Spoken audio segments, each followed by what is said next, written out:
po. Diyan ang exit. Pagka palabas ka na galing sa loob ng NBI. Ayun po, doon po tayo. Ito lang naman po ang pasukan ng mga sasakyan. Nakita nyo naman, bago makapasok, merong mga talaga, bantay sa loob. At kailangan mo maglabas ng lisensya, ng ID. Nag-audit ka ba yan? Opo. Ay, wala lang. Tinuturo ko lang yung mga kaibigan ko dito. Bawal. Payagan ka?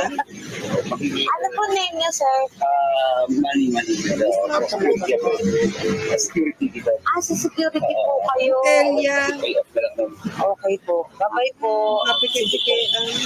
Thank you. Thank you, sir.